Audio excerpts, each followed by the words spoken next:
You may be aware that there is a concerted effort among the Democrats and the institutions of the United States controlled by the Democrats to completely destroy Trump for the impertinency of becoming the president and making them all look bad. Just for being Trump. Yeah.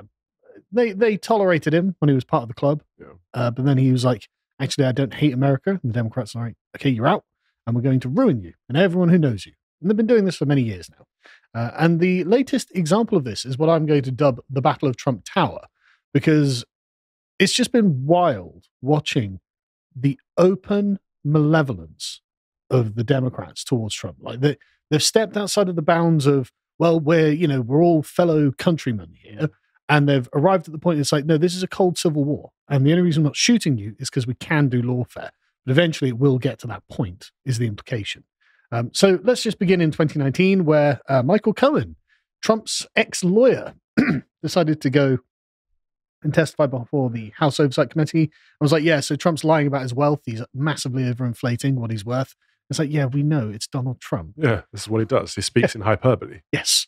He's serious, but not literal. Yeah. And so this was something that obviously the Democrats realized, well, by the letter of the law, by technicality, that means Donald Trump is in trouble. Sorry for the interruption. I'm Father Calvin Robinson, and you can watch my Common Sense Crusade at 3 p.m. on Thursdays, only on lotuseaters.com, where you can sign up for as little as £5 per month. Deus Vult. Donald Trump was served with a lawsuit by New York's Attorney General Leticia James, registered Democrat, incidentally, that sought to permanently disrupt the Republicans' ability to do business in the state. And she called it, quote, the art of the steal. Ha ha. Ha ha ha ha. Nice and impartial. So they're blatant stuff. Yes. What makes it worse. It's so over the top. I don't think they realize how fascist and totalitarian they are. Yeah. It just looks...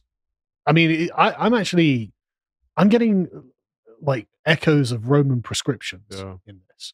This is like, Sulla just marching back into Rome, being like, okay, where are the Marian partisans here? Because I'm going to deal with them. That's very much the energy that Leticia James gives off. Although I would say she's the Marian side, because they did start the prescriptions. But anyway, the lawsuit was filed in Manhattan and is the accumulation of a 3-year investigation into Trump and the Trump Organization. His 3 eldest children, Donald Jr., Ivanka, and Eric, were also named as defendants, along with 2 longtime company executives. So you can see they're just going for everything, right? Yep. They just, no, you are the evil thing. According to the lawsuit, for example, Trump claimed that his Trump Tower apartment was nearly 3 times its actual size and valued the property at $327 million, which, of course, is a lot, and a lot more than any other New York apartment has ever been sold for. So, yes, Trump is inflating the value of his apartment. That is true. Is this a crime? To what end, though? We'll get to that in a minute. Both of those, in fact. Sorry,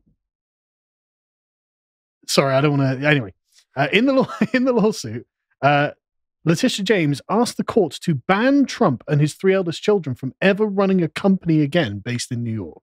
Because he overinflated the price of his property. And it was asked that his... it was on the table that his existing businesses would be liquidated, but thankfully it didn't go quite that far. But... So she was also seeking a payment of at least $250 million, $250 million, which she said was the estimated worth of benefits derived from the alleged fraud. And she wants Trump and the Trump Organization to be banned from entering into commercial real estate acquisitions for 5 years and other sanctions. So basically Barney, and this must have genuinely terrified all of the other real estate moguls in New York. Oh, hang on a second. Just, if we're talking about overinflated properties a bit here, we're all in trouble. And so in February, Trump was found guilty. This is definitely out of order. There we go. Trump was found guilty by Judge Arthur Engoron, registered Democrat. He barred Trump from serving as an officer or director of any corporation or any other legal entity in the state for 3 years, while his sons, Eric and Donald Trump Jr., were also banned for 2 years. Ivanka wasn't, incidentally. So she'll probably end up being the CEO of whatever businesses he has. Well, at least it's based on the state and it's not federal. Yes. politicization of the judiciary is dangerous. Yeah, that's one advantage, is that it's at least localized to New York. Yeah. So you could probably go to Florida or Texas or something and start businesses there, which I'm sure other Republicans are thinking, yeah, maybe I'll do the bloody same. He was also ordered to pay $354 million with interest. And so and you think, okay, how much interest? Well, it's almost $100 million in interest. Whoa. So it's $453.5 million, which has been factored in. $500 million. Can he afford that? No. Okay. No, instantly. Because actually not many people have $500 million just sat around in liquid cash. Because, and this is something the left fails to understand. When we use the word wealth, we're not talking about Scrooge McDuck. Yeah. Usually it's in property. And so Engoron, again, he sounds like a villain. But they're not just trying to punish him here. They're trying to cripple him. Oh, they're trying to destroy him. They're trying to absolutely destroy him. The ideal goal is obviously to try and take Trump Tower away from him as a symbolic victory. Right. Engoron, again, sounds like he works for Sauron, doesn't he? Well, it just sounds like, to me, good old-fashioned toppling of the king and sure, conquering his castle. I just find it interesting how the people involved sound like they work for Mordor. There's a word for that, isn't it? A nominative directive or something. I don't know. But he ruled that Trump and the Trump Organization repeatedly violated state fraud law by systematically misrepresenting the value of some of his properties and his overall net worth. That enabled his business to obtain loan rates and other financial terms they otherwise wouldn't have received, according to Leticia James. More specifically, James' allegations include falsifying business records, including false financial statements and insurance fraud. Trump's office claimed that Trump's misrepresentations led to the company collecting $370 million in ill-gotten gains. From who? Who is the victim in this? And the answer is there doesn't seem to be one. So what had happened is that Trump had valuated his own properties, taken loans against those properties, paid the loans back in full, and then was charged by the Attorney General of New York, Leticia James. There is no complaint against him by a damaged party. So who's she suing him on behalf of? The state of New York. They can just do that, apparently, regardless of the bank being happy that they've been fully paid. Apparently, they are Bonkers. not. They are not the plaintiff in this. It's her. She's the one who brought the suit. I find that very confusing. It's because it's obviously politically motivated. Obviously, this is the case. Trump, of course. Right. So the state of New York doesn't actually accept that people have property rights. We're just going to sue you out of existence, and we'll make up some BS to do it if we need to. I mean, she's gone on behalf of the banks who haven't leveled any complaints and said, Trump's done something wrong here. This is fraud. And the bank's like, yeah, but we got our money. Nobody's lost any money. Yeah. Nobody's been defrauded. Who's been defrauded? So, okay. But, I'm sure there are, fine legal lines that say, well, technically that is blah, blah, blah, blah. It's like, sure. But in the sort of the real world, no one is hurt from this. And Leticia James has obviously chosen this because she hates Trump. Trump took Truth Social. Sorry, can we? Yep. Even if you do no wrong, you're still not safe. Even if there's no victim. But if you're a businessman in a blue state and you're a Republican and you do no wrong, you don't hurt anyone, you're still not safe. I mean, that's a different. I think he probably has done something wrong. But there's no victim in what he's done. And what he's also. How can you have done something wrong if there's no victim? Well, because the letter of the law could be violated, even if all parties are happy with what happened. So in my perspective, if he wanted to get a loan again, the banks will be like, no, because you were fraudulent last time, or maybe we'll put harsher measures on your loan. I'm so sorry. That's just the meme of like, the bank and him do business. Is there someone you forgot to ask for consent? And it's literally Leticia James with a cross face. Oh, God. And like you say, the banks should be able to have that judgment. I mean, okay, Trump paid back his loan in full. Why wouldn't we do it again? Right. Even if he personally, and the thing is about valuing property, is it's not exactly an objective standard by which you can measure it, because it's literally just what the market will accept. And also, I don't really feel bad about banks being defrauded, to be honest with you. And even if there was a fraud case, oh no, not the banks, say the Democrats. But anyway, Trump put out a statement on Truth Social. Like, I'm sure he did, inflate the value of his property. Yeah. He's a New York businessman. I suspect that many New York businessmen do this. I suspect all of them do. Well, we'll get to that in a second, in fact. But Trump put out a statement saying, well, this is un-American, which it probably is. a complete and total sham. There were no victims, no damages, no complaints. Only satisfied banks and insurance companies, which made a ton of money, great financial statements, and it didn't even include the most valuable asset, the Trump brand. To be honest with you, as bombastic as that is, that seems to be true. Yeah, that's pretty accurate. That seems to actually be an accurate statement. And so the New York Times are like, well, are they really going to seize his properties? Because it turns out that Trump lost a lot of money becoming president of the United States. He actually slipped down in the billionaire rankings. Is he the only president that's ever done that? Yeah, I think so. As far as I understand, yeah. As far as, at least in all the others have come out richer. Times. Yes, yeah. Somehow Bill Clinton's like $250 million. Which makes me trust Trump even more. Yeah, exactly. That's the thing. Like, sorry, if I have to make a judgment, the guy who loses money becoming the president is probably not doing it for the money. Yeah. Just saying. But the point is, he's been under a lot of lawfare for many years now, because the Democrats have never been able to get over the fact that they lost fair and square. And so the question is, well, could Trump's properties really be seized? Because he actually probably doesn't have $500 million just sat around in liquid cash. And so Donald Trump was apparently rejected by 24 bond companies, so that no one's going to loan him money, basically. So this is the real problem, in that we get closed out of the public market. Yes. And normally, before he'd run for president, I'm sure it wouldn't have been difficult for him to have gained these at all. I've got loads of buildings that are worth billions of dollars. I need, however much, and I'll pay you back. Obviously, this is a political problem. Yeah, and it's highly political, and people should be concerned about this because it doesn't stop with Trump. No. Our mutual friend Lawrence Fox has had the same situation. He can't get a house, can't buy a house. Nobody will give him a mortgage. Doesn't matter how much savings he's got, how much credit he's got. Yeah. Politically, they won't give him a mortgage. Yeah. Nigel Farage got his bank account closed down. They politicize the systems that we need to operate in society.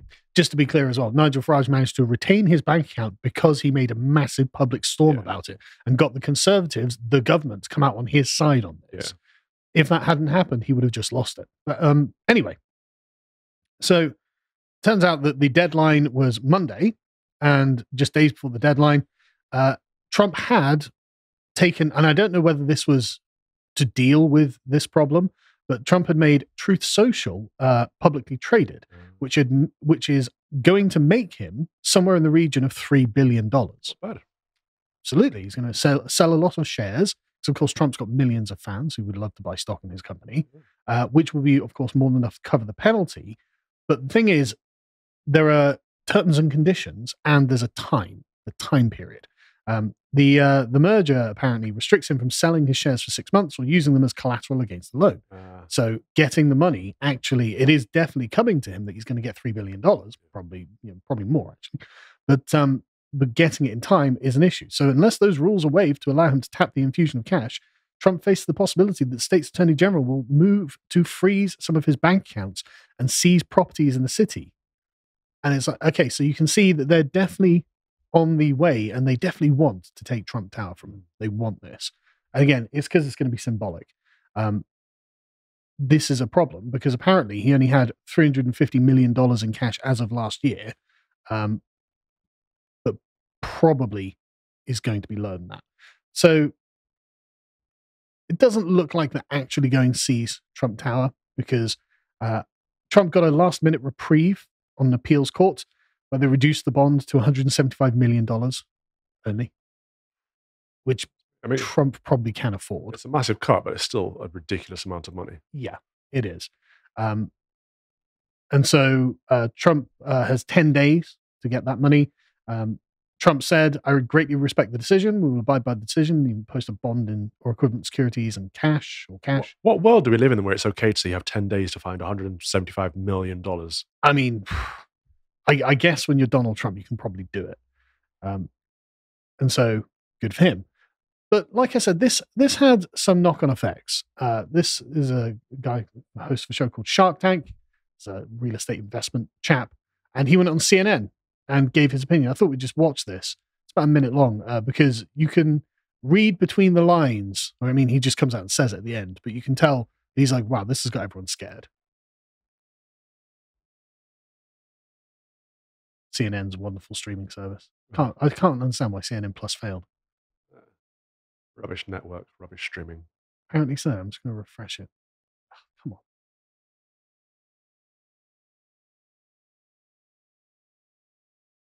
This worked when I was preparing this segment at my desk. Sod law. Okay, basically, he comes out and says, this is a bit terrifying because everyone does this. Yeah. Literally everyone to take a loan, try and get the most you can get to maximize the returns on whatever you're doing. Everyone inflates the amount that they are requesting from the banks. The banks know this. Everyone does it, literally everyone. And this is kind of terrifying because then it means that everyone is potentially on the chopping block for doing what Donald Trump has done, which is totally normal, has not innovated anything in any way.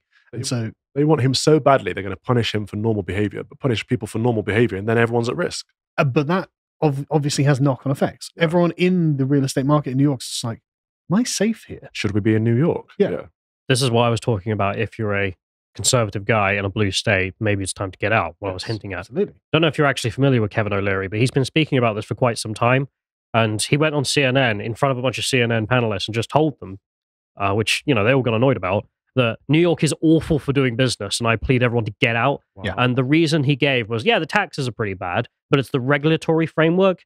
And he was just hinting at the fact that to get anything done, your political party have ruined this place. It is so difficult to get anything done that any businessman worth their salt should just leave.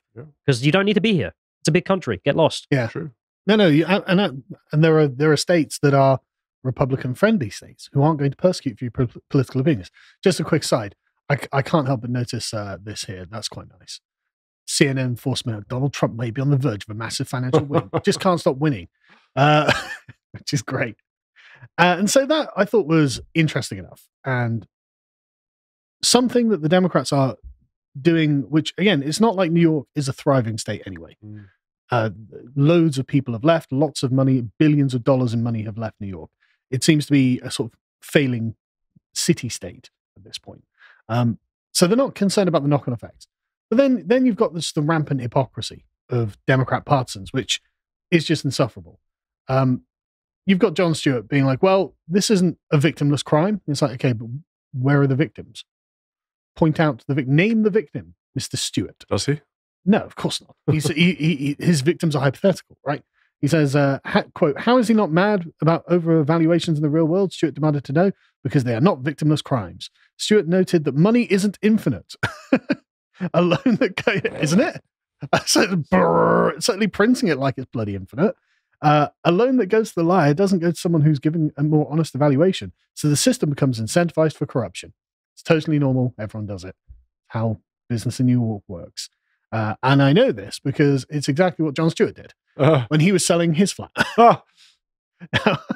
What, 829% overvalue? Yeah, because 2014, Jon Stewart sold his 6,000 square foot flat for $17.5 million. But the thing is, the market value was only $1.8 million. So, what a hypocrite. What a hypocrite indeed. What a hypocrite indeed. And the next person who sold it on from him sold it at a 26% loss at $13 million in 2021. So I guess Jon Stewart's right. It's not a victimless crime, apart from when you're doing it to private buyers. The banks apparently don't care. But Jon Stewart came out and he was completely unrepentant, as you might imagine. Oh my God, I've been caught doing something not remotely similar to Trump. Isn't it? Well, he actually had a victim. Yeah, but look what he's saying. That's hilarious. Yes. That's a good point, Callum. He actually did have a victim there. Yeah. Someone lost $7 million. $4 million. Oh. Yeah. Oh, well, it's only chump change. Yeah. But actually, Stewart does have a point here, right? Because the difference is that Stewart didn't borrow against the hypothetical value of his property. Yeah. So Donald Trump borrowed against and fully paid back a loan. So technically, there is no victim. Like, literally, there is no victim. Jon Stewart didn't borrow against it. He just sold it to someone at an overvalued cost, who then sold it and lost $4 million. So Jon Stewart actually has created a victim. So in a way, he's right. He has been caught doing something not remotely similar to Trump. He's done something worse. Yeah, but he's just shifting the goalposts and conflating issues of paying hush money, discriminating in housing, grabbing pussies. Like, what is he on about? Yeah, well, he's just obfuscating that because, as Callum accurately pointed out, he has done something worse than Donald Trump. Donald Trump hasn't really hurt anyone at all. Jon Stewart actually has cost someone money, a lot of money. But the point being, though, is that Jon Stewart knows that he, as a Democrat, is not going to be persecuted by the Democrat establishment. He knows that that's never going to happen. He is on the right side of the power in this instance, and so can be totally unashamed of his own hypocrisy. He knows that this is an entirely partisan witch hunt. What's that Jack Pozo pasted? I love when people keep the receipts. Oh, this is actually the estimated market value, so 1.8 million. And so, as you can see, Jon Stewart has done exactly what Trump did, except Jon Stewart hurt someone doing it. But this is interesting because it's a part of just the general strategy. For example, you may remember when the same judge decided that actually Mar-a-Lago was only worth $18 million. So Trump was saying, well, look, this is worth 700 million or something like that. Real estate insiders are like, well, it's at least 300 million. Because if you actually look at it, Mar-a-Lago, go down on here, like similar, I mean, literally just neighboring properties, like 5 bedrooms, 6 bathrooms, 5 bedrooms, 8 bathrooms, 63 million, 41 million, 73 million. Mar-a-Lago, 58 bedrooms and 33 bathrooms, 17 acres compared to the less than 1 acre of these ones. And it's like, oh no, it's 18 million. It's like, no, you're lying. You're lying. And it's the same goddamn judge. Well, it's worth what people will pay for it. Well, true, but like, that's not the issue. It's the same judge, Engeron, the mouth of Sauron. The same goddamn judge doing it. And so it's like, this is obviously just a partisan attempt to try and screw Trump continuously. And everyone can see that. Everyone with eyes can see that. Well, yeah. Fellow Democrats won't recognize it. They won't recognize it, but they won't recognize it not because they can't see it. They won't recognize it because of political loyalties. And that, I think, is the main thing to take away from this. Yeah. The Democrats, and I'm not saying the Republicans aren't the same or anything like that, but okay, where are they doing this to a Democrat politician in a red state? You know, give me an example. I'll say, okay, yeah, they're just as bad. They're doing it as well. But that doesn't seem to be the case. And what the Democrats are doing, crossing a Rubicon here. They're going to a point of no return. They're saying, no, we are actually going to just ruin you because you're a political opponent. The laws won't really apply. We're going to lie. We're going to just come out and out lie. We're going to do the same thing as you and then call you a bad guy for doing it. Yep. Even though there's a person who actually lost money when we do it, and there's no one who lost money when you do it. And it's totally normal practice when you do it, and it's somehow exceptional now. There is a Rubicon that is being crossed in this, and I think that's not good. But I think basically Americans should be very aware of it. If you appreciated that episode from the podcast of the Lotus Eaters, you can go to lotuseaters.com to get access to all the premium content that's on the site, such as the Epoch series, this episode on Russian-Ukrainian relations. If you'd like to find out what else is being put out, you can follow on Twitter at lotuseaters_com on Twitter. Thank you and goodbye.